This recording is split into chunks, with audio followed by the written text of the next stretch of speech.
कर्नाटक में सीएम पद की शपथ से पहले डीके शिव कुमार की नई कैबिनेट को लेकर बंगलुरु से दिल्ली तक मंथनों का दौर जारी है। सूत्रों के हवाले से अब यह खबर आ रही है कि कांग्रेस आलाकमान डीके की टीम में 4 डिप्टी सीएम रखना चाहते हैं, लेकिन डीके शिव कुमार इसके लिए राजी नहीं है। ऐसे में सरकार का चेहरा बदलने के बाद नई कैबिनेट और डिप्टी सीएम पर चर्चा को लेकर आज डीके शिव कुमार फिर से दिल्ली आ रहे हैं।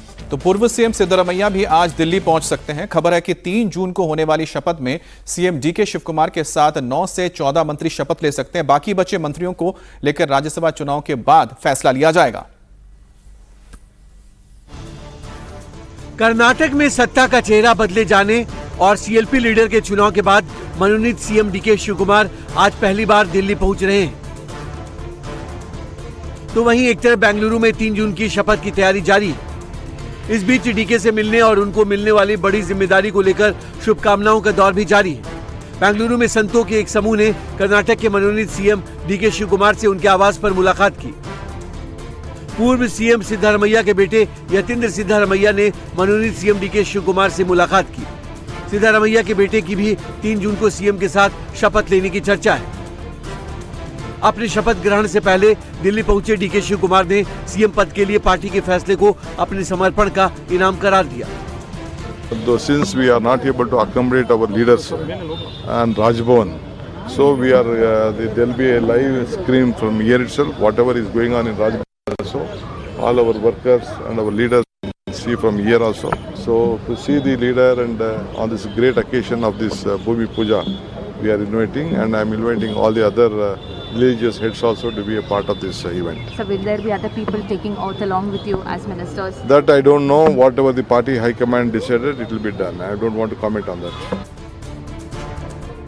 आज डीके शिव कुमार दिल्ली आ रहे हैं, तो पूर्व सीएम सिद्धरमैया भी दिल्ली पहुंच सकते हैं। अब डीके के सामने सबसे बड़ी चुनौती अपने पसंद की कैबिनेट चुनने और डिप्टी सीएम को लेकर हाईकमान को मनाने की है।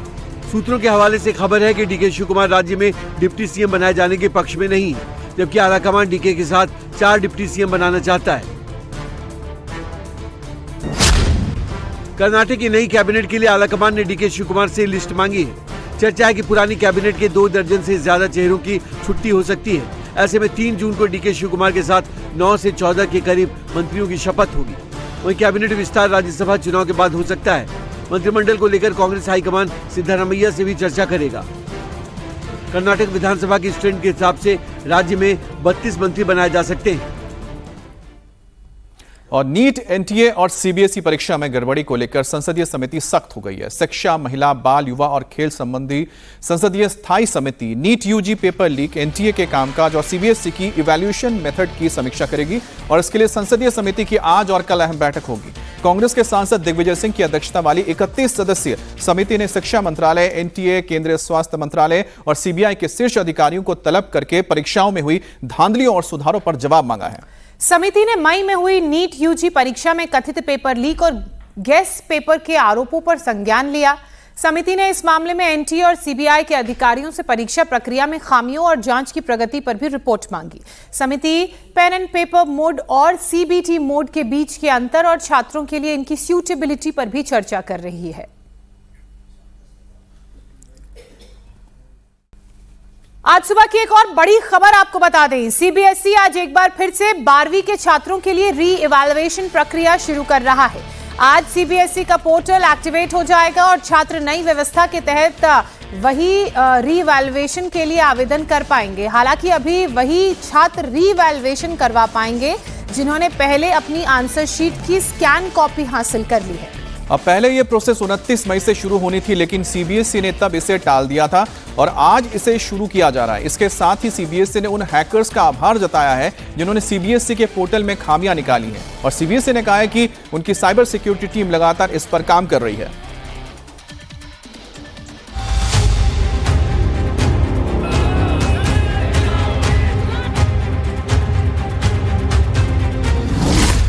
आज से सीबीएसई की अग्नि परीक्षा।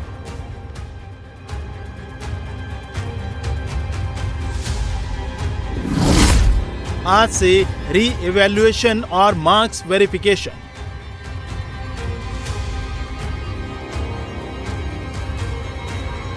आज एक बार फिर central board of secondary education लाखों छात्रों की कसौटी पर खरा उतरने की कोशिश करेगा।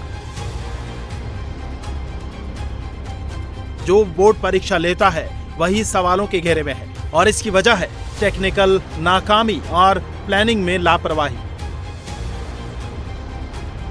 बोर्ड की खामियों की पोल खुद छात्रों ने खोली तो एक्शन शुरू हुआ। सीबीएसई और एजुकेशन मंत्रालय दोनों एक्टिव हुए, जिसके बाद आज से 12वीं के छात्रों के लिए री एवेल्युएशन प्रक्रिया शुरू हो रही है। पहले ये 29 मई की तारीख तय थी, लेकिन अब इसे आज से शुरू किया जा रहा है। सीबीएसई की नई व्यवस्था के तहत वही छात्र री एवेल्युएशन के लिए आवेदन कर पाएंगे जिन्होंने पहले अपनी उत्तर पुस्तिका की स्कैन कॉपी हासिल की है। स्कैन कॉपी देखने के बाद छात्र तय कर सकेंगे कि उन्हें किन सवालों में दोबारा जांच की जरूरत महसूस हो रही है।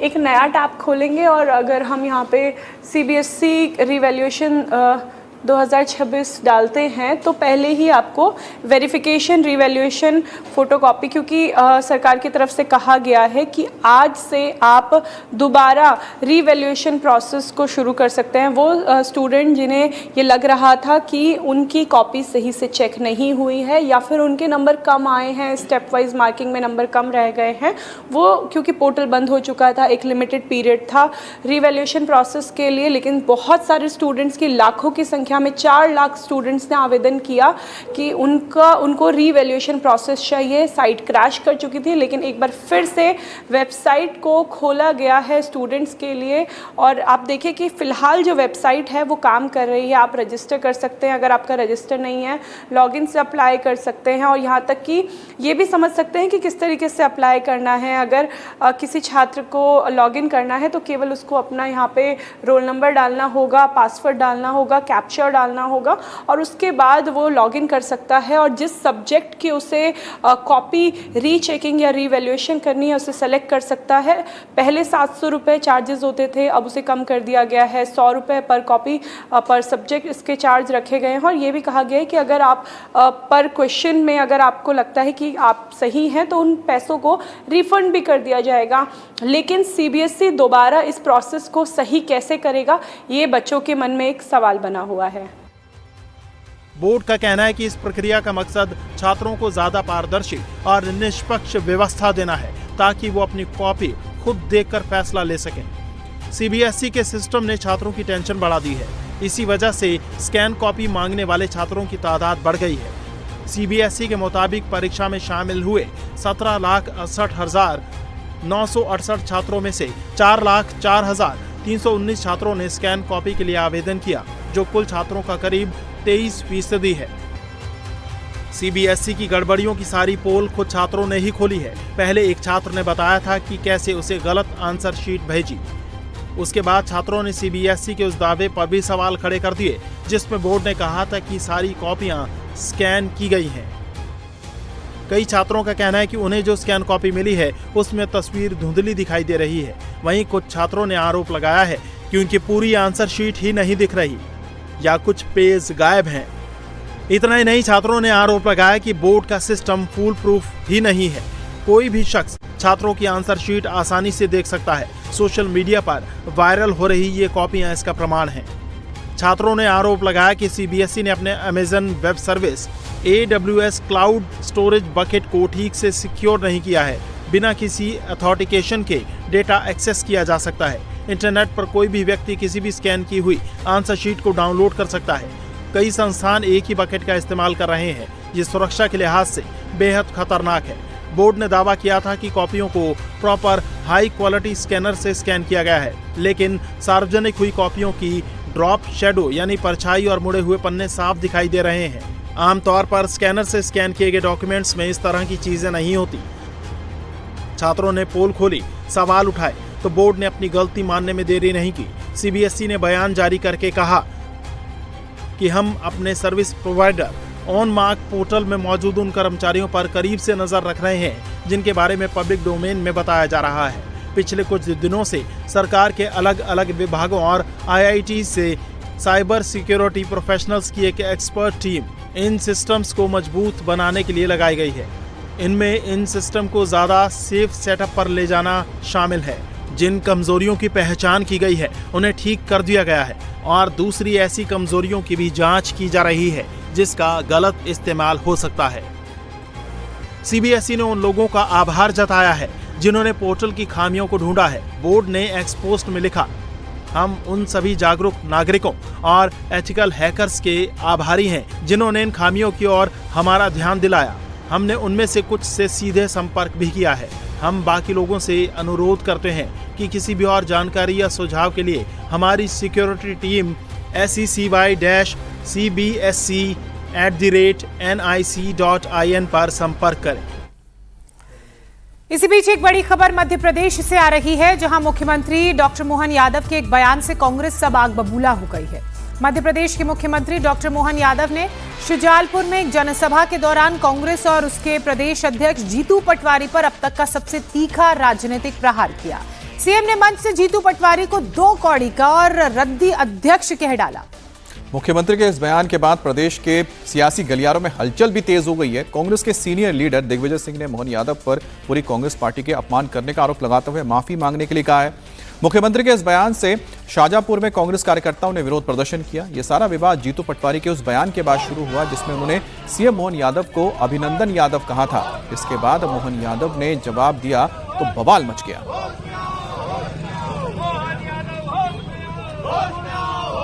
कौन कौन जानता है मोहन यादव जी को? जरा हाथ ऊंचे करो। आधे लोग नहीं जानते हो। 2.5 साल हो गए उनको मुख्यमंत्री बने। आप लोग जानते हो? मोहनलाल अभिनंदन यादव, क्या नाम है उनका? मोहनलाल अभिनंदन। करो अभिनंदन, बजाओ ताली, जोरदार अभिनंदन करो। करो एक बार करो। अरे कर दो मोहन यादव जी का अभिनंदन। कोई भी नहीं करना चाहते। वो तो जब कहते हैं करो जोरदार अभिनंदन, तो मेरे कहने पे एक बार मोहनलाल अभिनंदन यादव का अभिनंदन कर दो। फिर आधे लोगों ने नहीं किया। आप नहीं करना चाहते हैं, सही बात है मोहन भैया, आपने जो बोला, आपका मेरे कहने पे भी मोहनलाल अभिनंदन यादव का अभिनंदन लोग नहीं कर रहे हैं। संकेत को समझो, परिस्थितियों को समझो। विदाई का समय आ गया है। उल्टी गिनती, उल्टी गिनती। 3 चीज मोहन यादव की मास्टरी है, जीनियस है वो इसमें। एक, शराब के ठेकों में, दूसरा सरकारी कर्मचारियों के ट्रांसफर में, और तीसरा जमीन कहां महंगी और सस्ती है इसमें। कांग्रेस और कांग्रेस के नेताओं का हालत है, जब देश पे संकट आए तो नेता प्रतिपक्ष भाग जाए, जब प्रदेश में विकास की बयार चले तो इनका वो 2 कौड़ी का प्रदेश अध्यक्ष हाय रे करता फिरे। अरे शर्म आना चाहिए। आजादी के बाद कांग्रेस का ऐसा रद्दी अध्यक्ष नहीं देखा जिसके यहाँ पे लोकसभा में उसका उम्मीदवार भाग जाए। इंदौर के अंदर ऐसा रद्दी अध्यक्ष नहीं देखा। कांग्रेस को कोई मिलता ही नहीं। जो 40,000 से हारे वो प्रदेश का अध्यक्ष, आओ मुबारक आपको, ऐसे ही नाम आपके पास रहेंगे।